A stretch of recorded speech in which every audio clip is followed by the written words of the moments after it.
Bonjour, je me nomme Tavares Jean-Joseph, je suis étudiant du groupe Sud de Dakar à l'Institut Mercure. Étudiant en bachelor professionnel de ressources humaines.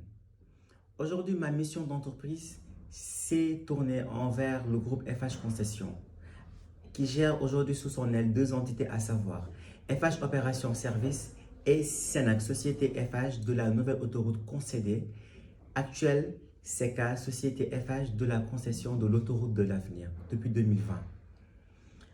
Donc, ma mission d'entreprise a été résumée à travers deux parties. La première partie où nous allons aborder 4 points, à savoir la gestion administrative qui renferme sous son aile, premièrement, d'abord le recrutement, deuxièmement, la gestion administrative des contrats de travail, troisièmement, les cotisations sociales, quatrièmement, la gestion des dossiers individuels.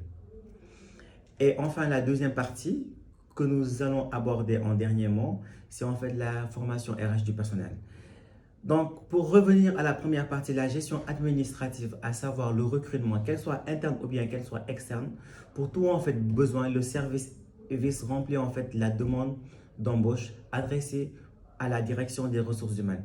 Et après réception de cette dernière, nous engageons en fait à lancer en fait les appels d'offres ou bien en fait les demandes d'emploi à travers en fait les réseaux sociaux où nous réceptionnons à travers en fait notre base à savoir recrutement.ck@fh.com.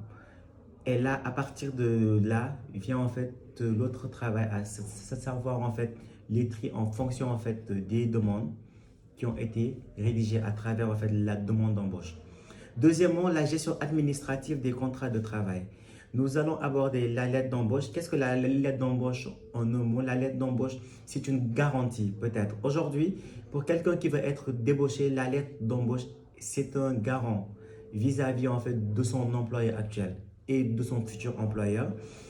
Aussi, les contrats à durée déterminée et indéterminée, les contrats de stage, ainsi que la rupture des fins de contrat, licenciement, démission. Le troisième point que nous allons aborder toujours dans la gestion administrative, à savoir les cotisations sociales, à partir de l'état 1024, où nous remplissons en fait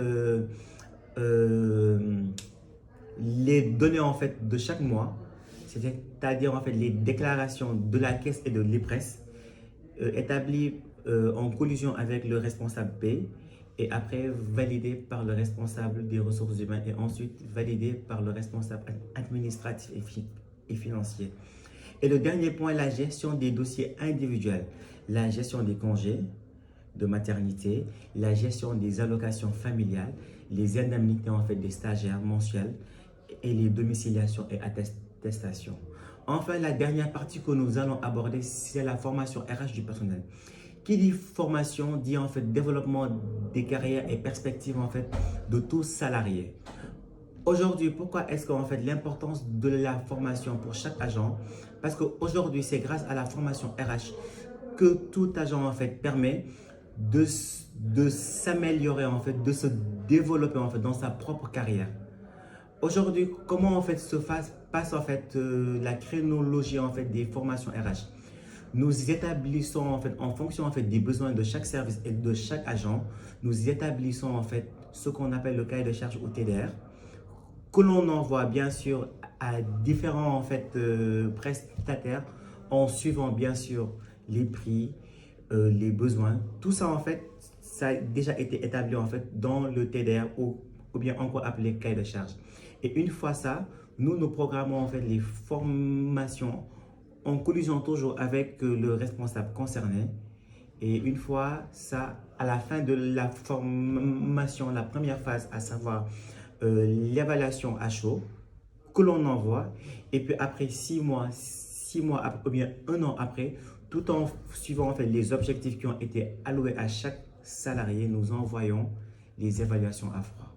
Donc en quelque sorte, voici en fait ma mission d'entreprise qui m'a été confiée au sein de FH Concession, spécifiquement à la direction des ressources humaines.